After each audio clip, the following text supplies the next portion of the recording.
Welcome to the world united. Welcome to the world united. Others will be back here shortly, and we're going to start off on our panel discussion for this session. And the panel discussion, again, we have, just if you're just joining us right now, we have Dr. Linda Moore, Dr. LIN MOREL, and Dina Merriman, who've been our guest speakers in the prior session. And so we're going to talk a little bit this morning and start at least where we've been asked to start, which is to talk a little bit about what we think about the possibility that the spiritual leaders of the world will actually work together for unity.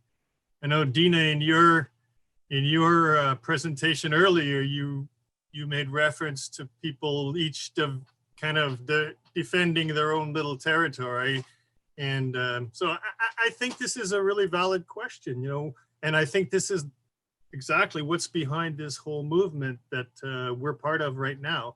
But let's talk a little bit about it. Who'd like to kick off? And remember to unmute yourselves. Well, I could share my observations over my years in the interfaith world. What I found is that that there's a subset of people who've been working on interfaith since the 1990s or even a little bit earlier, who have really moved into a new place, and it's about consciousness awakening. Most of them have had deep experiences of other faith traditions, so they're no longer in their own box, they have experienced the unity, the fact that there are different paths of the mountain, but they all lead to the mountain. There's a whole subset of people, a larger group, who are not there yet. And so I think that there's still value in them coming together and sharing their traditions so they can get to know about the other. I mean, there's a tremendous ignorance in America about Hinduism, for example. I have found that. And it's been the most frustrating thing to me that people have all these wrong ideas. So I have decided to work with the group of people who are moving forward and who really have experienced the unity, and the others will continue to have their discussions and their exposure to other traditions and maybe learn a little bit. For them, it's a learning. So that's why when you talk about religious leaders, you mean religious leaders or spiritual leaders? Religious leaders have institutional positions and have to defend their institutions, or can't stray too much from their institutions. And so that's why it moves more slowly. And we see that with the divide in the US today, how you've got two different countries in a way. Some people who are really very much boxed in by a certain set of beliefs, and others who have just moved beyond that. So I have a lot of hope in spiritual communities joining efforts today and building a very strong spiritual coalition. And I think that is of utmost importance if we're going to move forward as a humanity. Lynn, I see you looking for your mute button, so go I for am. Thank you for that, because you're right on. My perception, having worked with just people from all religions, from Muslim to Hindu to Baha'i to Jewish, Orthodox Jewish, Reformed Jewish, every iteration of Christian that you can imagine, most of which would consider me a heretic.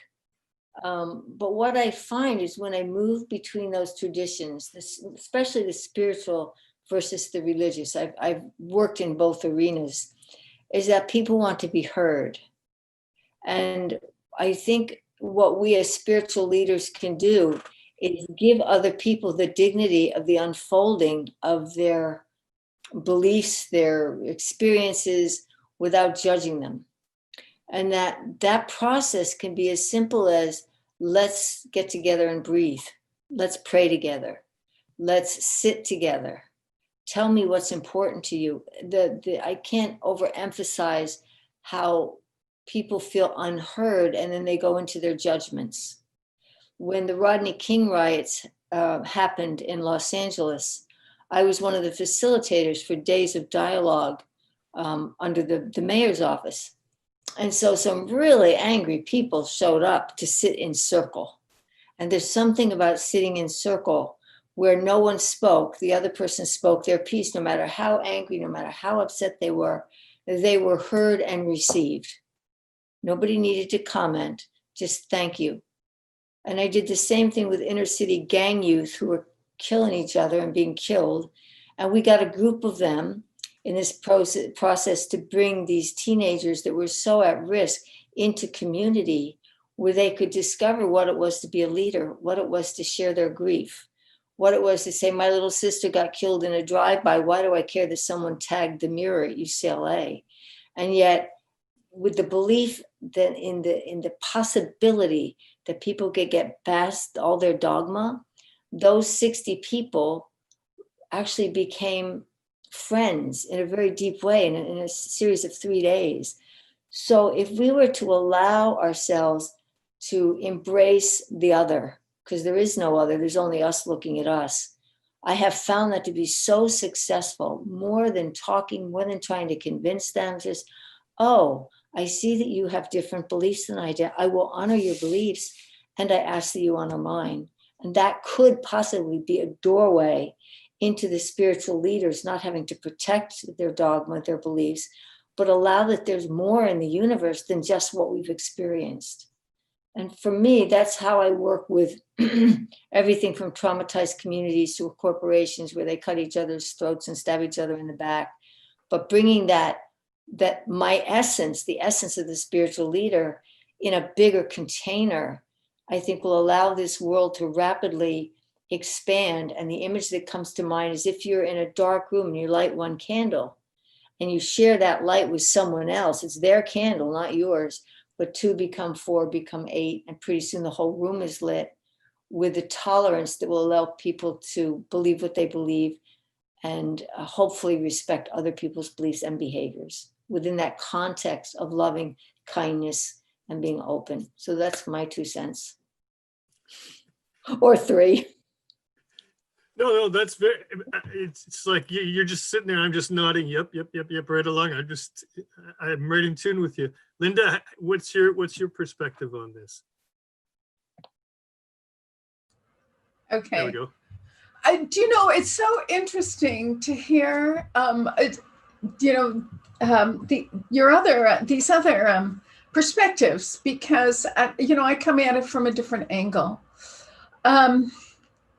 Most of the people I work with people all over the world, and, as you do, but, most of the people I work with are people who have been badly burned by traditional religions. And they are really seeking some kind of spiritual approach, some spirituality that will bring them into life rather than away from it. Yeah. And they have, having had some unfortunate experiences with organized religions of every kind, because they're all basically, whatever. Okay. That's one. So that's a huge population. The other population that's so interesting to me are New Age people who have been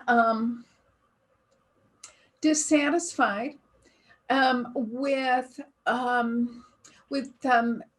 magical thinking and superstition, the limitations of, some of the,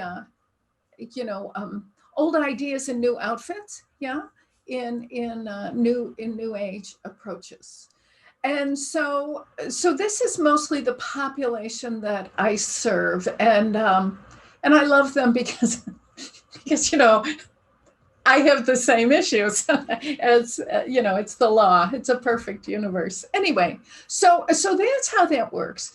Now, when working in the record, one of the things that has been so profound for me personally and for those I support is this the experience of the reality of oneness, right? And from a record's point of view, the purpose of the soul's journey is to learn to love ourselves unconditionally, right? Past, present, and future.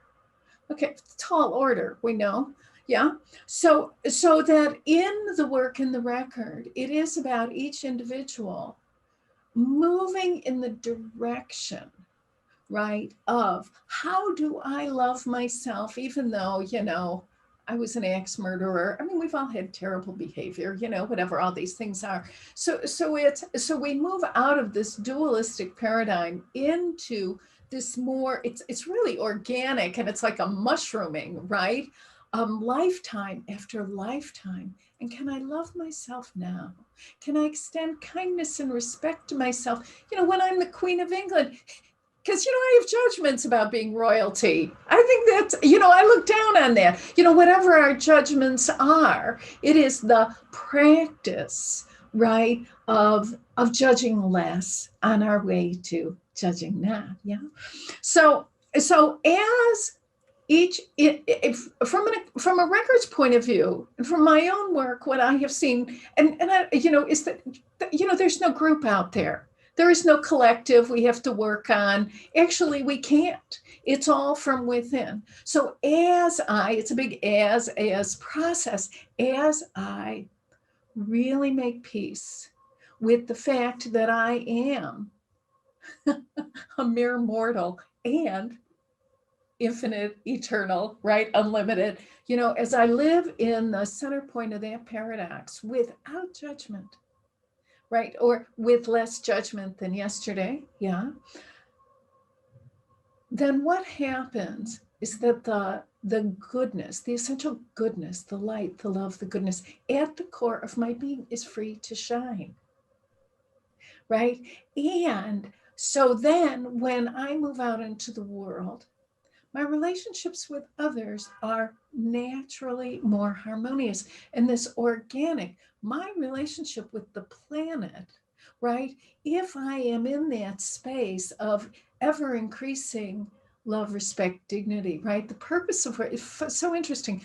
The purpose of Akashic record work is to dignify the reality of every human being. Right. And as that happens, as I am growing in dignity in my relationship with myself, I can only be that way with others. The law is we can only be to others who we are to ourselves. I can expect you to be nice to me. I can issue edicts. I can demand. I can write proclamations. But, if I can't give myself a break, it's an energetic impossibility that anyone can give to us anything we cannot give to ourselves. It is so it's interesting as I'm, I understand we're all talking about these things. Can everyone work together? Everyone is already working together. That is the truth, is that we are already working together. What I'm coming to understand is there are unique individual expressions of the one, that we all are. And as I can make room for that within myself, then the circle expands. And one of the things I've learned that has been very helpful to me personally is this idea of with karma. I mean, we understand karma, cause and effect, yeah. And what causes karma from an energetic perspective to stick, right, is judgment, criticism, grievance. So as I am judging, as I am critical of myself, others, circumstances, situations, old ideas, can I love myself even though I thought it was a good idea to be a martyr? Can I love myself when I have been a victim? Right? Because that is the only way out of the trap. I mean, it's just so. What's exciting to me is that these are times for learning, right? It's times for learning and discovering. I know I myself am going places. I remember when I came into the records in '94. I started on the path, like 16 years before that. But anyway, I came into the records, and one of the first things that came to me was like, this is an infinite spiritual resource. In my arrogance, I thought, oh, I know what that is. you know, I had no idea, right? Just when I'm warming up, the whole field opens up even greater. So, but I know that we are all in this learning and growing together, and as you know, I like to think as light workers, as spiritual truth seekers, um, you know, the opportunity is to recognize the ways in which we are already in harmony. And in so doing, that opens the path to greater harmony. Um, so that's how I understand this at this point. And I'm sure it'll change and grow, right? Absolutely, absolutely. You know, it's as the three of you were talking, I kind of got this I got this whole thing that when you boil it all down to, all we're really saying is that the law is respect. You know, if we each respect each other's perspective, and as long as it doesn't infringe on our own, then that's what we're looking for. That's kind of what I hear you all saying. Am I right? Or anybody want to? Dina, I see you nodding your head there. Well, yes. I mean, that's the beautifulness of this. And we're all spiritual leaders in our own right. It's will we awaken to who we already are. And, you know, for me, this is a game being on planet Earth. We're here to gain awareness, overcome setbacks, do service, and love it all, and know that whatever breathes us is in charge. And that comes from a game that I played close to 40 years ago. I used in my retreat center when I taught. And when I distilled the game down into those 4 things, it's like, that's something people can hold on to. And the service you do is sometimes to yourself, always has to be to yourself, because you can't, if you don't give it to yourself, you can't give it to others. And that's what's the beauty of this conference, is many different perspectives come together into the big melting pot. And that's what's so exciting about it. Dina, were you about to say something? I agree with you, by the way, Lynn. That's exactly what we're accomplishing. I'm not even going to say we're trying to accomplish. We are accomplishing through, you know, 1,000 speakers, 6 continents, how many millions or billions of people who are plugging in. I mean, it's happening, and I see it like almost like a cord where you have the individual strands. I mean, if you look at one of those really intricate cords, they're all individual in themselves, but they're all giving a strength to the whole movement. And I think that's why it's important that we band together, and everybody, I mean, the string is strong, but when they're all separate, they're easy to break. When you put them together, they create a momentum. So that's what I see happening, as you were saying, you know. And I noticed that we've been joined by Dr. Yugandhar, and Dr. Yugandhar, we've been talking about whether the leaders of spirituality are really going to be able to get together and unify, or they're going to try to defend their own little territories. And we seem to be of the mind that people are, the mindset right now is right. The time is right for people to band together in a common understanding that we love each other, and that's what we need to do. You have some thoughts about that? I'm not sure he's hearing me. He's muted. Okay. Yeah. Dina, you were going to say something before. Did I cut you off? I think you're on mute. There you go. Well, I just wanted to comment on your word respect, because when I got involved in the interfaith movement in the 90s, the key word was tolerance. And I every time somebody said that word, it's like, what? Is that the goal? We're going to tolerate each other. But then it moved on after some years. It moved on to respect, and then it moved on to mutual respect, and then it moved on to appreciation. So I think you know, I see when I work with young people, as I mentioned, and I see so many young people who have experience in multiple traditions, and I see that they have such appreciation for what then they searching for what is their particular, what best suits them. but I see how they've developed. I mean, the young people are really functioning in a different universe than the one I grew up in. And I see that they have true appreciation. These young people, we work with hundreds of young people around the world, all of them who have a spiritual practice or are looking for a spiritual practice. They're exploring. And I see, so I have a lot of hope for this generation. Because I think that they're understanding that a lot of the work is internal, that you can't fix anything on the outside until you've dealt with the inside, and that it goes from inside out. And I think there are two paradigm shifts that we're going to experience. That's one of them, that it goes from inside out, that the material, the universe that we see is one that is a reflection of what's inside. When I look at our country and I say to myself, my God, this is who we are. This is a reflection on the outside of what people are experiencing. But the other paradigm shift is that from a universe where matter creates consciousness to consciousness creates matter.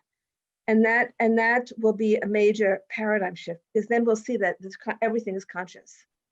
And it doesn't matter which path. I mean, I do believe, maybe it's because of my age, I do believe in digging into one tradition, into finding your practice and sticking with it and not moving from, and I do tell that to young people, it's fine to try things out, but when you find the practice that works for you, when you find the tradition that works for you, devote yourself to it, because that's the only way to go deep.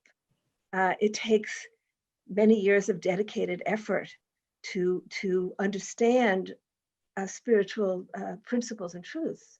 And complete dedication. It's not, the disadvantage of young people who live in the Twitter universe is that they want quick results. Whereas I learned from early on that, I mean, one lifetime is but a blip. If you spend one lifetime devoted to spiritual practice, you might get a little understanding, but it takes complete dedication. And so I always hope that young people will have this understanding of the importance of dedicating themselves fully to a practice and a path. And that's one of the challenges in the time when there's so much available. They can take a little bit of that and a little bit of that, and maybe that works for some people. But I think that we're going to see a lot of things change within the next few decades. Right. The results of all the spiritual effort, I think, will begin to manifest. I think it's already manifesting. I mean, one of the questions that we pose when we gather is, what is the impact now of the spiritual movement? Are we beginning to see it affecting the collective consciousness? Are we seeing changes in society? Because it's not just about the personal transformation you go through. It's the larger collective transformation. And there hasn't been a lot of attention paid to what the collective impact is of all of the spiritual practice taking place. Yeah, that's a super interesting question. It's a very interesting question that you ask, because if the exterior is a reflection of the interior, then if we're all doing all this changing on the interior, then when are we going to start seeing it on the exterior? That's the key question. Yeah. Right. And are we? We were talking yesterday about how, if you go back 10, 20 years and somebody said they had a UFO experience, it was like you were a bit of a wacko. And now, I see on mainstream TV all the time, the Air Force is making these proclamations that UFOs exist. So it's become more acceptable. And I'm thinking that the same thing is happening with spirituality. And I teach young children, I teach youth 18, 19, 20 years old. And they're looking for something. And I think what it is they want something that's real. Everything is so fake. I think they get a little fed up with that. So the spirituality is becoming a little bit more in vogue. And we were talking about yesterday about how, we need to stop making our sports, or maybe not stop making them, but make our humanitarians as big heroes as we do with our sports heroes and our business heroes. Why don't we hear about the people who are doing amazing things around the world in mainstream media? you know. So spirituality, I think the timing is starting to come. And I think that's kind of the question you're asking, Dina, is, you know, how close are we to it, you know? I think there's been a maturation of the spiritual movement. If you go back many decades, you can see there are people now who, you know, have spent a lifetime now engaged in deep spiritual practice. They always have been, but now more in the public arena. So I think there has been a maturation of the spiritual movement. Yeah. Do you know, as you're talking, I'm thinking a lot about our generation, yeah, and as the bridge, right? We really are the bridge. You know, I know my parents, you know, it was tradition, Midwest religion, saying the prayer for the wayward daughter, you know, as I went out and did my thing, yeah. And my son, I have a 27-year-old son. And when he was about 9, him and his friends are at the kitchen table. And he says to me, I don't know why you guys have to talk about this all the time. Everybody knows that the light's within. Everybody knows these things. Why do you have to make such a big deal out of it? And this understanding, and I'm sure, you know, Dina, I'm sure you hear this all the time. There's an awareness there.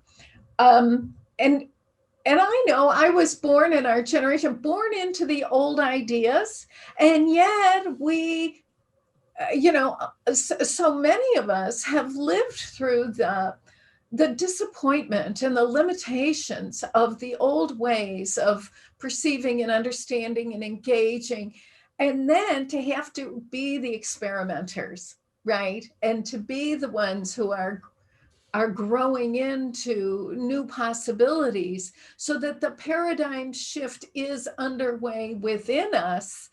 You know, it's very exciting, and it'll be interesting to see. It'll be very interesting to see how this all goes down, because because we know the story's not over, right? We just know it's like, well, who knows? I mean, but in the understanding that it is a worthy journey. It is a worthy pursuit. And that is, and, you know, even if it's beyond our old structures, right? And it seems to me that it needs to be, but that is worthy, and it is safe. It is safe. It is good for us. It is valuable to look beyond you know, old structures, old ideas, old interpretations, and to see what's there for us. I think it's very exciting, and you know, it's much messier. I know when I first came on the path, I thought, well, hot dog, I'm just gonna meditate and drink tea and be one with the oneness. I didn't know there was a whole life to live that would go along with it. Right? I was like, oh, wait a minute, nobody told me this part. That's the big surprise. And that's the surprise. But see, this is right, the call, right? The clarion call is that the spirituality of the day, right, must bring us into life rather than away from it. I think so many of us, you know, we spent a lot of time on mountaintops and caves, right? And it's been great. I've enjoyed every minute of it, but now it's like, can I live in the world? How do I maintain my awareness of my oneness within myself and all of creation as I am living in the world? How do we do that? I think we have a whole different set of questions, you know, and it's just what an exciting and confusing time to be alive. But yes, I have great hope as well. I have great hope, because it's so deep within each individual to find out what that thing is, whatever words we use. There is a common sense that there is something within us greater than we appear. And the challenge is, to uncover it and to live in the middle of it. It's very exciting and messier than I anticipated. So, Lynn, I'm listening to Linda talk, and I'm looking at you, and I'm thinking, you have to have said those very words to yourself about 1,000 times. Yes, and as one who's been on the planet when things were very traditional, I've been what I would call an outlier my entire life. I saw things at 3 that got me in trouble that were true, and on and on and on. But I'd also like to comment on the spiritual quiet. Those that have been on the planet 60, 70, going into 80 years, and yet they've had that knowing, and it's been the focus of their entire life. What I find now is the elders are also coming out to speak more freely. yes. They're grounded in decades of practice, decades of forgiveness, decades of how can I improve who I am as a spiritual being having this human experience. And it takes great discipleship, great discipline. When the world hits us, the knee-jerk reaction is to respond with anger or aggression. But what I would say is for those young people that are growing up with these new muscles, that, for example, the day I was held up at gunpoint with two assailants, the first thing I asked was, is it real, is loaded, and do I mess? That was an inner question. Real, loaded, don't mess, da-da-da. I gave them my wedding pictures, and then my humanness kicked in. I started chasing them down the alley and threw my bag of bananas at them. And then I stopped and I said, God, give me words. And out of my mouth came, God bless you both. I know you need help. And within the next unfolding of 4 hours, the police had blocked off 4 blocks. There were helicopters, SWAT teams, dogs. It turns out it was gang related, and they had murdered someone 2 weeks earlier. When they caught 2, there were 4 people, 2 loaded guns. Luckily, I didn't notice that when I ran with my bananas. And they asked me to ID one of them, and I said, I can't do that. Why? Well, because they're taller. They had on a blue sweatsuit, but they were taller. And the detective and I walk away. He goes, okay, ma'am, it's like this. Did you really say God bless you? I said, yes. Well, they all confessed. And they took them to the gang headquarters. So the power of the discipleship we give our young ones to overcome the knee-jerk reaction takes time and tending, like a new seed that you plant with the compassion and the loving. And we're here to make mistakes. We're here to blow it. Can we get up one more time than we blow it and say, there's something here to learn. Oh, there's an error in my approach. I keep doing the same thing with the same results. And so I think that's what we're being called to as spiritual leaders, to share these wisdoms, that if you greet violence with violence, you get more violence. If you greet violence with peace that passes understanding, because I was just big deal. I got held up at gunpoint. And everybody's running their thing about how awful it is. And detectives after detectives, where's the victim? They couldn't find me. I was the only one in street clothes because I had so loved my inner victim that there was no need for it to come out anymore. And so I think this is just one example, but it's kind of a fun one, because if you greet violence with peace, it's like a Tai Chi move. There's nothing for it to latch onto. And as spiritual teachers, when we embody the best of our own wisdom and unapologetically share it, but not where it's not welcome, share it through parable, through stories, then we find that, if one boat lifts in the marina, all boats lift. And so as spiritual leaders, we're in the boat lifting business through bringing in more of the compassion in the ocean of love and mercy, because it's all quantum physics in the end. And it's our error and approach. It works, it doesn't. We learn, it doesn't work. We reach out to people, we say, oh, look at that. They're so calm. What is it about their calmness? I'd like to explore that. And then we get curious. And that's how I think our whole world is lifting. And with any major renovation, it's going to be really messy.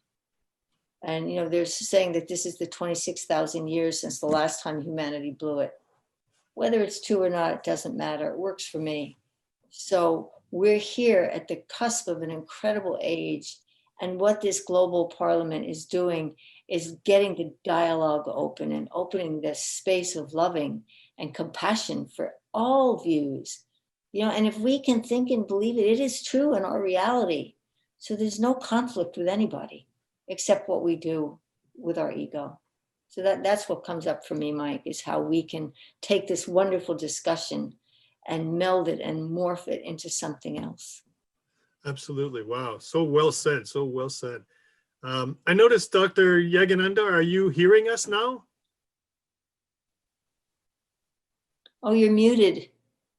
There he is. Now you're Yeah, on. Mike. Well, we've been Hi. we've Can been you hear me? chatting.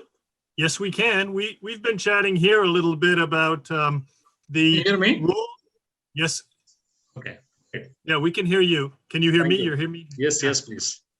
So we've So, been thank you, we've been wonderful chat- ladies. We've been Thank you, chatting Mike. a little Yes. bit here about whether the spiritual leaders can all manage to get together and unify.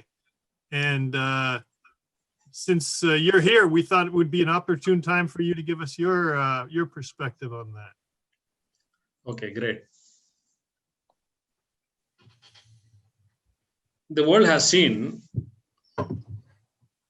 more number of deaths, much more violence, atrocities, agitations, arsenals, everything in the name of religion, more than anything else, more than any world war, more than any Cold War, more than any pandemics. The medieval time should be called as medieval time, the peak of evil time. People were butchered, massive bloodshed. The Bosphorus Strait was full of blood, the strait which separated Asia and Europe. Indigenous wisdom has been destroyed. The cultures were eliminated.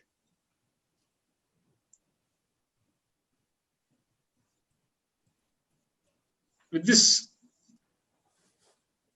going on for thousands of years, even before the advent of religions, there were so many tribes.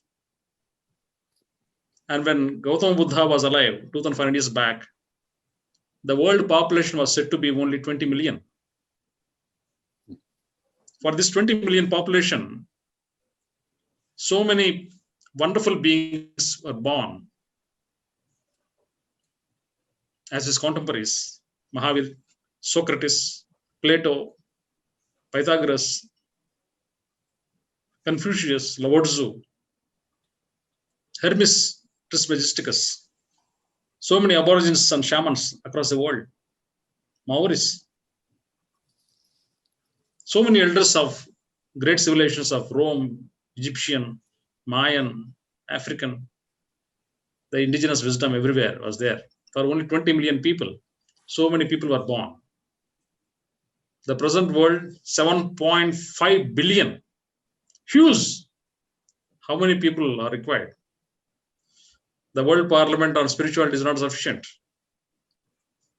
The unity consciousness has to be nurtured. The unity consciousness has to be fueled. All the uniformity models need to be merged.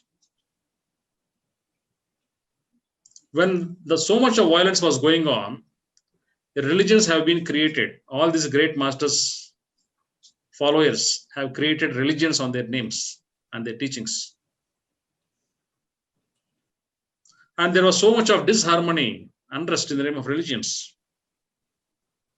And only in 1890s, a world parliament on religions was initiated in the city of Chicago, USA. And only 100 years later, the second world parliament on religions happened. The religion's boundaries are so clear, so rigid, that it is like shaking hands with clenched fists.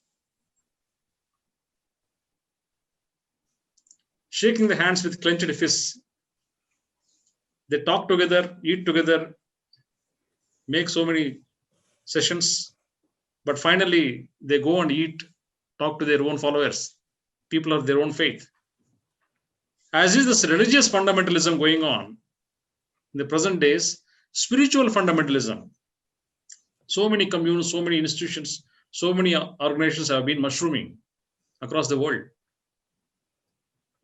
because the size of the population is too big. Yeah. I'm audible? So the spiritual fundamentalism need to be eschewed by way of creating unity consciousness. Unity consciousness is everything. I request wonderful ladies here on the panel. How can we really bring this unity consciousness? How can we actually break all this spiritual fundamentalism? How can the ancient spiritual wisdom should be combined with the new age methods and models? How can we do that? Based upon this, the World Parliament of Spirituality has been put on wheels. Now it is the responsibility, duty, and the purpose of every person who claims himself as spiritual should be a part of this movement, the unity consciousness movement, and create real unity, not with clenched hands, not shaking hands with clenched fists. No, a real unity consciousness is what is required in the present world. So how we can do it? How we can go forward? How all these communes, which are identified more with the technique, more with the typicality of the teachings, more with the person-centric models. The person-centric models are everywhere across the world. How can we transform all these person-centric models into a wisdom-centric model, a vision-centric model, a teaching-centric model instead of teacher-centric model? The teacher-centric model has to be moved into teaching-centric models. The authoritative models need to be metamorphosed into authenticity-based models. The hero worship-based models need to be transformed into heroism-following models. So how can we go forward? I just would like to listen, each one of you. Someone please step up and share your inputs, please. I'd like to answer that. It's such a good question. Please go ahead. Okay. So the thing that I've learned over almost 70 years of doing spiritual work, starting when I was 3, is that if I become the unity, that where I go, I bring it. And my commitment since I've been very young is to touch people with the light inside of me, that they might find a contagiousness in it to also choose to manifest their light. And together, never underestimate the impact of one person, and 2 and 4. And every movement starts with 1. And as you said, people make heroes of them and put them on pedestals rather than knowing it was their way of awakening. So as we awaken within ourselves, our light burns brighter and brighter and brighter. So that now my light touches this entire globe after 40 years of doing this work. And I've never advertised, it's been word of mouth. And dear Lord, send me who I'm supposed to work with. I work with world leaders, many of whom have 100,000, 200,000, 500,000 people on their lists. I work with them. And then the trickle down effect touches all of their people. If each one of us took our gift and really honed it without the ego, without, we just become real. That realness is contagious, more contagious than any pandemic, because the light will always outlast the dark. You don't go into a room and turn on the dark switch. You go and turn on the light switch. And I think all these people and your commitment and the meditation on peace will create a vibration in this planet that allows people to wake up. And so each one of us plays a key role in this process. And together, that is the unity of loving and caring and reaching out and allowing the dignity of everyone's process. And yes, religion is so ridiculously rigid in so many ways. And yet I've even ventured and been hired in some of the most rigid of those religions. And when I show up as myself That presence transforms all those people that were bickering within their own church community. And it's nothing that I do. It is allowing it that breathes me to do it. So when I'm in the flow and the obedience to that which is inside of me, that's when I touch lives. If I think I know something, it gets me in trouble. But what breathes me is the one that is the contagion. So within us is a Socrates, is all of the greats, William Shakespeare, all of those that have touched life, Buddha, Muhammad. If we allow the essence of that which is in us as human beings, then we can transform and transcend the traditional hatred on this planet. It is a negative, dark power. It was done by design. We are here to not fight it. We are here to know that it's equal and allowed, because that's the way of creation. It's the yin and the yang. But our willingness to embrace that which is light within us and share that, while at the same time recognizing dark, you have to recognize it. But if you focus on it, you create more. I'm keeping my eyes on what can I do to expand the unity consciousness right here, right now, with every breath. So that's my perspective.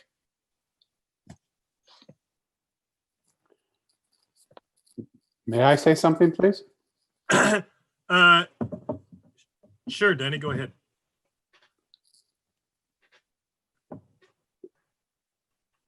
It feels to me that everything is speaking to us, but sometimes we're just not listening. What if it is not anything like the way we think it is? What if there's a message underneath all the things that we think we're supposed to do that is much deeper and much more peaceful and much more calm than anything that we think we have to do? What if darkness is not something to be pushed aside, but something to be listened to? May I tell you a short story? I have the honor of having a 31-year-old developmentally delayed daughter. I didn't think it was always an honor. I thought it was really a curse at one point. I thought it was really hard. It was, and I'm a guy. I'm not sort of, that type of person that does those types of things.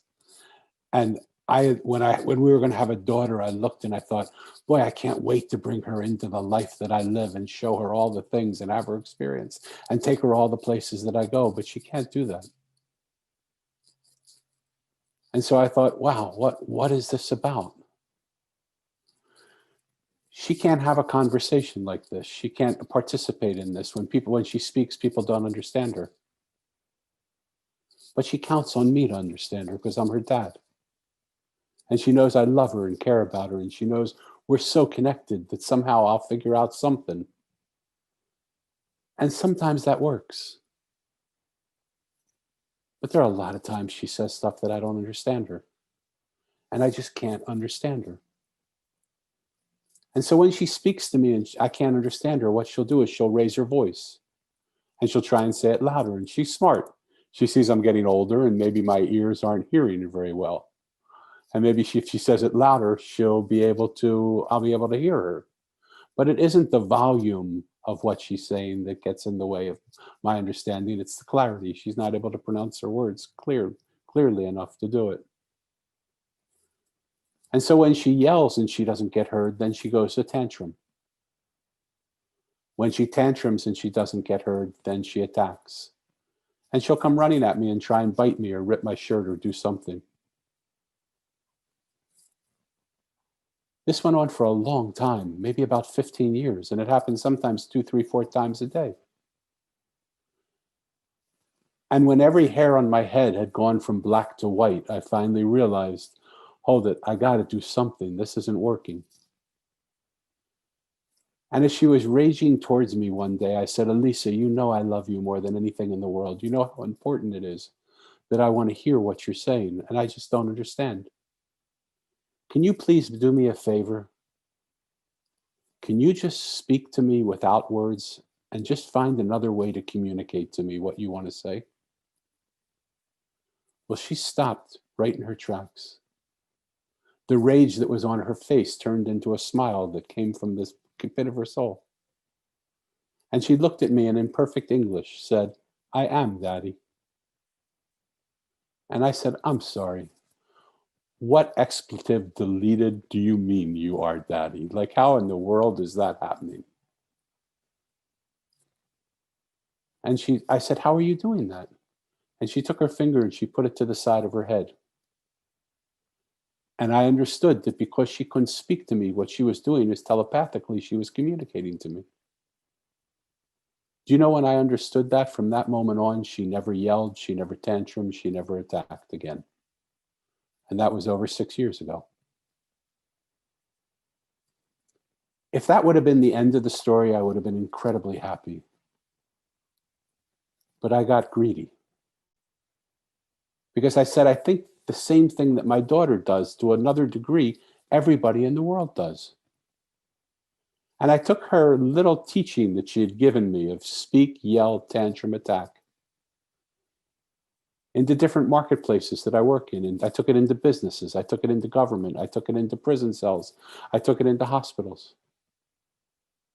And I started to wonder, why do people escalate? And what I realized is that my daughter, 31 years old, now she was then 5 years old, had given me the secret of how to de-escalate that violence, how to de-escalate lack of communication.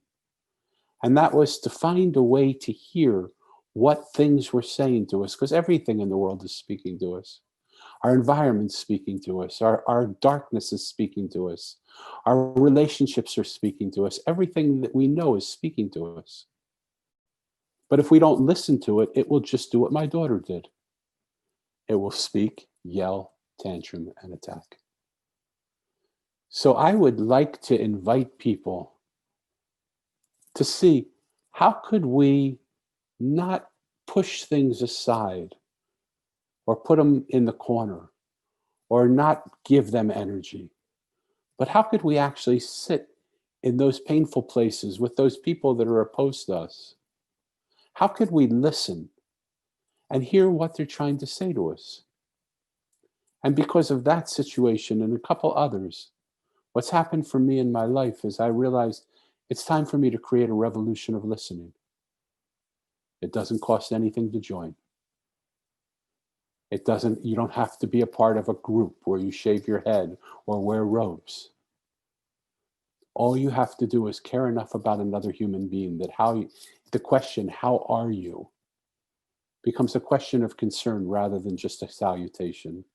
We say, how are you, as a salutation. We say, hi, how are you? Fine, great, good. Oh, great, good. I am too. Let's go on to the next question. But when we really care enough about another human being to ask how they're doing, what troubles them, what ails them, what are their pains, what are their sorrows, what is it you're really trying to say to me that if I would listen to you, you wouldn't have to escalate into yell, tantrum, and attack. And I found in government, amazing results happened.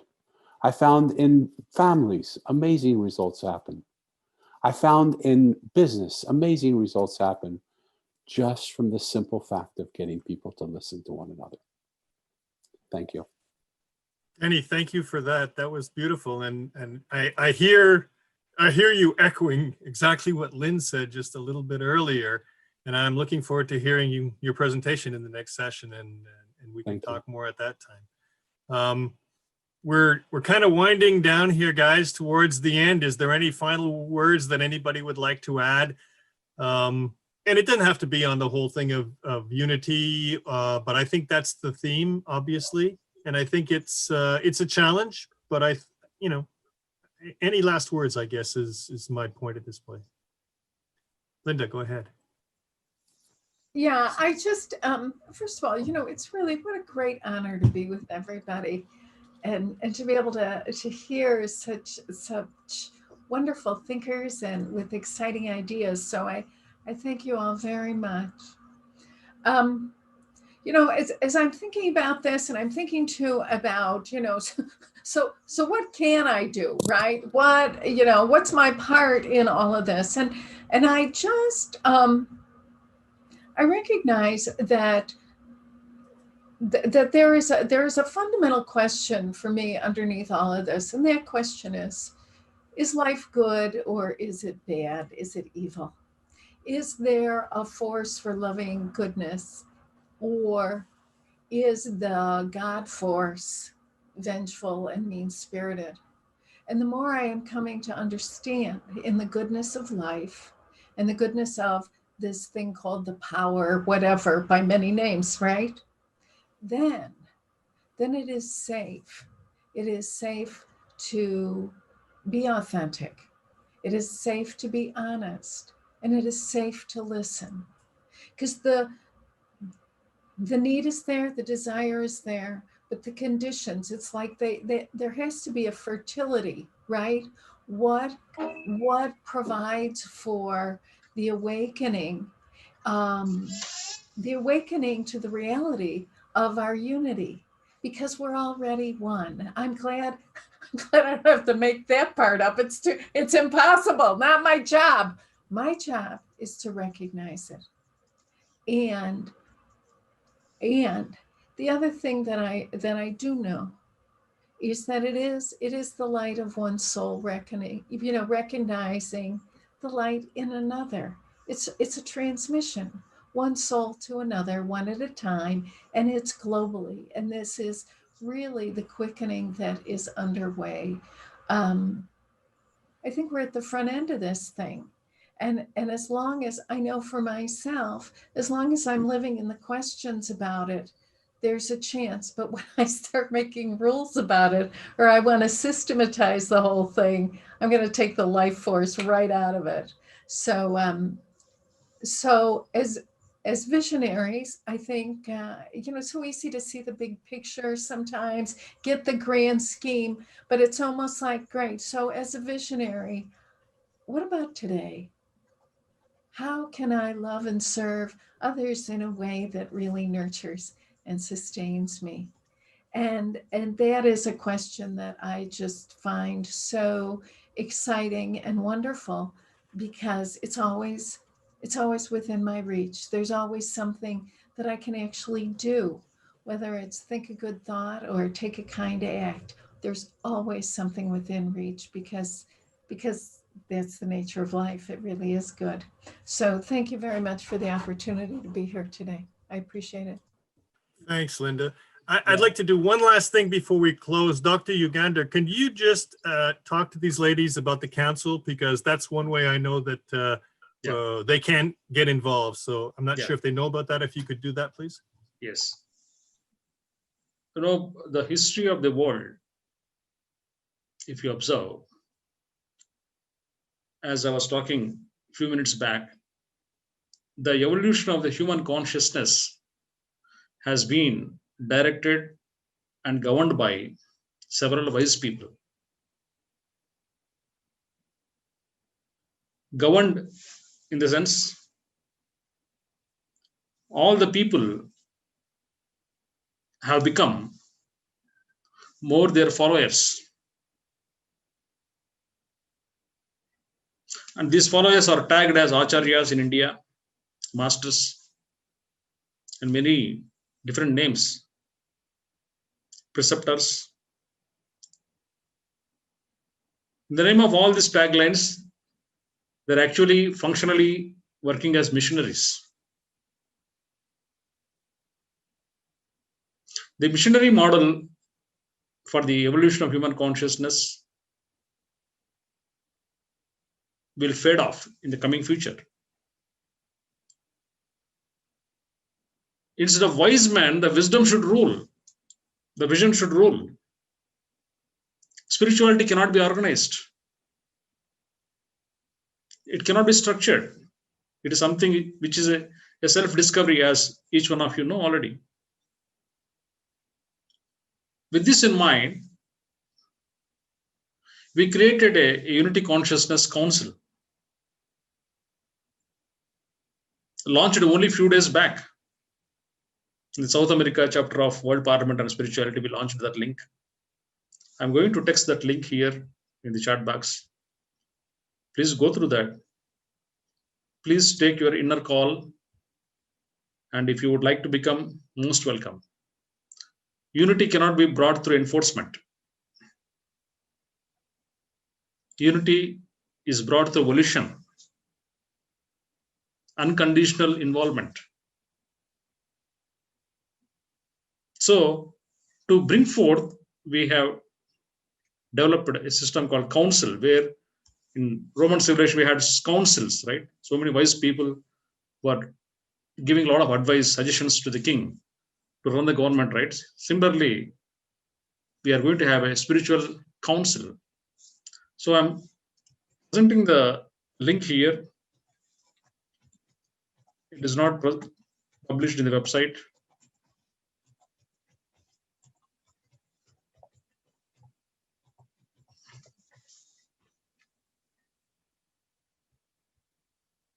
Within a span of around 8 days, when South America chapter last day was announced, we'll release this link.